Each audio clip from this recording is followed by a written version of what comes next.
Hello friends, कैसे आप सब लोग and thanks for watching my channel. Friends, इस वीडियो में हम हिंदुस्तान यूनिलीवर के स्टॉक के बारे में डिस्कस करेंगे। अब देखिए, अगर आप एज अ स्टॉक बोलते हैं, इसमें कोई बड़ी बात नहीं है कि ये कैश जनरेटिंग मशीन है। अब ये कैश जनरेटिंग मशीन कैसे है, ये जो टर्म बहुत बार आपने टीवी में सुना होगा कि ये बिजनेस तो कैश जनरेट करता है, उसके लिए आपको फंडामेंटल्स में स्ट्रांग होना पड़ेगा।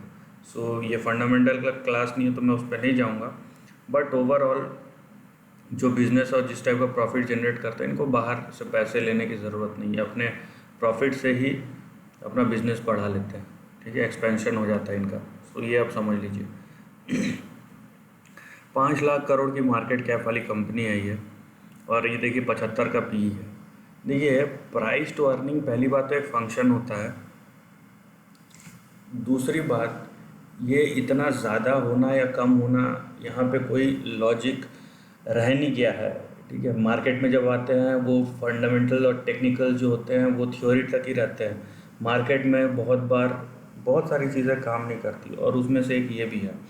लेकिन ये बात भी ज़रूरी है कि हम किसी चीज़ का 75 से 80 गुना दाम क्यों दें। ठीक है, यहाँ पे दो चीज़ आपका आता है, क्योंकि ये हिंदुस्तान यूनिलीवर जिस कैटेगरी को बिलोंग करता है, आपको पता है वो सेफेस्ट कैटेगरी है। सेफ का मतलब क्या, कि भाई कुछ भी हो जाए, इंसान कुछ चीज़ें जो है वो बंद नहीं कर सकता। ठीक है, अगर वो ज़िंदा है तो बंद नहीं कर सकता। जैसे सुबह उठ के भाई इंसान खाना खाता है ना, इंसान अपने आप को साफ़ सुथरा रखता है, इंसान कपड़े पहनता है, इंसान को घर चाहिए, ठीक है, सोने के लिए नींद चाहिए। तो ये सब जो बेसिक क्वालिटीज़ है और इनके आसपास जो घूमने वाली चीज़ें हैं, उससे इसका कोई लेना देना नहीं रहता है कि भाई इकोनॉमिक क्राइसिस हो गया, पानी भर गया, ये हो गया, वो हो गया। ये बंद नहीं होता अनलेस कि सब कुछ ख़त्म हो जाए। और इसमें से कोई भी एक फैक्टर जिस पे कोई कंपनी इस चीज़ को सॉल्व करती है, आप देखिए उनके जो प्रोडक्ट्स है उसका financial market crash, stock market crash से कोई लेना देना नहीं होता है। बिजनेस के वाइज शेयर प्राइस के हिसाब से नहीं बोल रहा हूँ, इसीलिए जो बोलते हैं ना सेफेस्ट वो।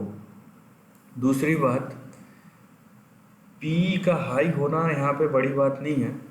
ठीक है, पी का हाई होना दो चीज़ इंडिकेट करता है, ओवर वैल्यूएशन तो इंडिकेट करता है, या साथ में स्ट्रेंथ भी इंडिकेट करता है। लेकिन यहाँ पे जो शिफ्ट आता है ना, कि मार्केट में लोग रिस्की एसेट में मूव करते हैं, फिर सेफ एसेट में मूव करते हैं, फिर रिस्की एसेट में मूव करते हैं, तो ये मार्केट साइकिल का एक हिस्सा है। और जब मार्केट जो है रिस्की एसेट में मूव करता है, तब मूव करता है जब मार्केट में आप जो बड़ा जो मूव देखते हैं कि वो पूरा मार्केट में हर एक स्टॉक, मैक्सिमम स्टॉक ऊपर जा रहा है, तभी होता है जब रिस्की एसेट में मूव करता है। जब डिफेंसिव में हो तब नहीं। तो ये उस हिसाब से ये जानना आपको ज़रूरी है पी के ऊपर।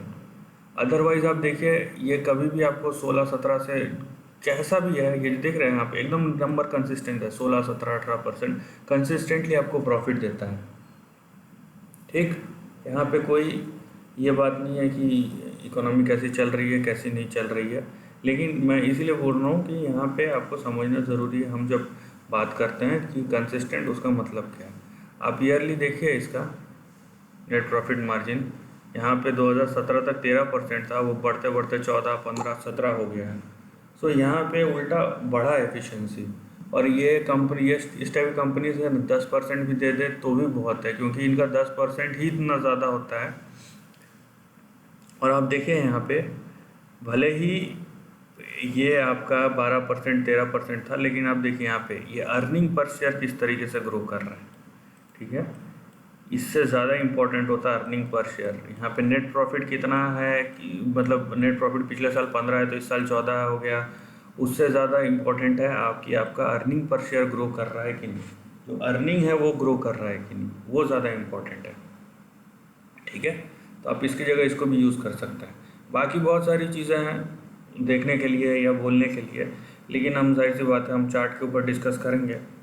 और देखिए, अच्छी कंपनीज का मतलब ये नहीं होता कि वो ऊपर जाते ही रहे। ठीक है, कब आप, और ख़ास कर तब कि ये बहुत बड़ा होता है कि, और बहुत बार ये चीज़ों के बारे में डिस्कशन होता है कि मैंने ख़रीदा उसके बाद ही ऊपर नहीं किया। तो ये बात कहीं से भी सही नहीं है। जो ऊपर गया तब भी और नीचे गया तब भी, अगर जो किसी के स्टॉक खरीदने के बाद ऊपर जा रहा है और अगर क्लेम कर रहा है कि देखिए मेरे खरीदने के बाद गया है, ये गलत बात है। और ये आपके खरीदने के बाद नीचे गया है, दोनों गलत बात है। क्योंकि आपको जाने अनजाने में आपको पोजीशनिंग पता नहीं है और आपने ले लिया है। अगर आपको बोलना है कि भाई हाँ देखो मेरे बोलने के बाद ऊपर गया है, आप ये बोल सकते हैं कि भाई इसमें स्ट्रेंथ दिखता है और ये लॉन्ग टर्म के लिए ऐसा है, आगे आने टाइम में ऐसा हो सकता है। अगर आप ये बोलेंगे कि मेरे जो उसके बाद, इसका मतलब आपको सब पता है, ठीक है। तो ये कहीं से स्टॉक मार्केट में किसी को कुछ पता नहीं रहता। इवन जो बड़े इन्वेस्टर्स हैं उनको भी पता नहीं। उनको पता है कि ये बिजनेस का स्ट्रेंथ क्या है, लेकिन उनको ये नहीं पता कि स्टॉक कब ऊपर जाएगा, ठीक है। तो ये बोलना गलत बात है। तो यहाँ पे मैं जो चीज़ बोल रहा हूँ कि यहाँ पे आप लॉन्ग टर्म स्टॉक भी अगर देखते हैं, अच्छे स्टॉक भी देखते हैं, वो भी देखिए लॉन्ग टर्म में बहुत बड़ा करेक्शन देख रहे हैं। ये फेस पे अगर आप ध्यान देंगे तो इतना लंबा कंसोलिडेशन है। ये 1999 से 2010, मतलब 10-11 साल का कंसोलिडेशन है। सो आप और देखिए 11 साल के बाद जब ये ब्रेकआउट हुआ है, ये ब्रेकआउट 2011 में, उसके बाद इस स्टॉक ने 750% का रिटर्न दिया है। सो अगर आप चार्ट को देखते हैं तो आपको लगता है अरे यार कितना रिटर्न दे दिया, ये तब से ये ऊपर ही जा रहा है। लेकिन यहाँ पे आप परसेंटेज देखिए तो सिर्फ 750% का है। तो ये कंसिस्टेंट कंपाउंडर्स है। इसका मतलब ये नहीं है कि ये रॉकेट की तरह भाग रहा है और इसने 1-2 लाख % रिटर्न दे दिया, राइट। इतना लंबा कंसोलिडेशन के बाद जब बिजनेस एक लेवल में पहुंच जाता है, उसके बाद जब प्रॉफिट जनरेट होना शुरू होता है, तब आता है उसमें इसके शेयर प्राइस का असली क्रक्स। ये सब चीज़ें जो है, ये पहली बात, कोई आपको फ्री में नॉलेज नहीं देने वाला है। यू हैव टू पे फॉर इट। अब किसी या तो कोई बताएगा नहीं, या तो आपको फ्री में कोई नॉलेज नहीं देने वाला, ठीक है। और जो भी नॉलेज देगा पैसा लेके भी, वो भी उतना ही बताएगा जितना आपको क्या उंगली पकड़ के खड़ा करने में और चलना सिखाने में जितना ज़रूरी है। बाकी जो है खुद को एक्सपीरियंस से ही सीखना चाहिए और पड़ेगा। अगर किसी को लगता है कि वो सीरियसली स्टॉक मार्केट में रहना चाहता है, तो उसको यही रास्ता इख्तियार करना पड़ेगा या उसी रास्ते पे चलना पड़ेगा। अदरवाइज़ कोई आपको सिखाने नहीं वाला है। अब इस ट्रेंड को देखिए, हम फिलहाल इस ट्रेंड को फॉलो करेंगे, ठीक है। ये ट्रेंड सिंपल है यहाँ पे, और जब तक इस ट्रेंड के अंदर है, हमारा जो बेस है वो इंटैक्ट है कि हमारा जो सपोर्ट है, ये देखिए हमारा सपोर्ट का लाइन और ये हमारे रेजिस्टेंस का लाइन, ठीक है।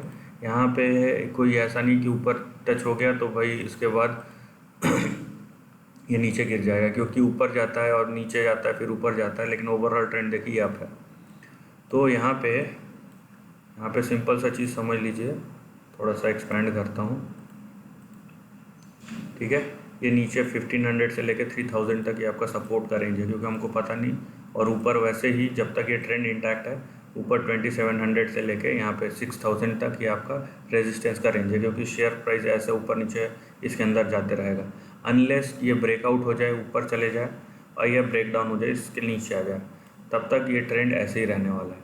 हाँ, यहाँ पे एक चीज़ जो मैंने शुरू किया था पी से, ये आपको ये मार्केट के डायनामिक्स से समझना पड़ेगा, और ये कोई नहीं बता सकता। ये एक्सपीरियंस है या फिर जो बहुत साल से है वो देख के उसको वो फीलिंग आता है कि अब टाइम आ गया है कि हम डिफेंसिव से निकल के रिस्की एसेट में जाए, रिस्की स्टॉक में जाए। उस टाइम पे ये स्टॉक, इस टाइप के स्टॉक जो है कंसोलिडेशन और करेक्शन में जाते हैं।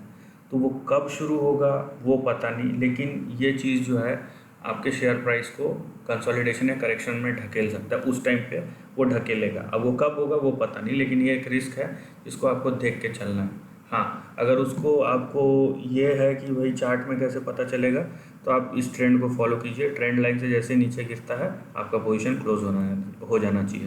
So this is the end of the video. दोस्तों, वीडियो पसंद है तो लाइक और शेयर कीजिए, थॉट्स कमेंट सेक्शन में लिख के बताइए, और ऐसे ही नए कंटेंट के लिए चैनल को प्लीज़ सब्सक्राइब कीजिए। Lastly, take care of your family and friends.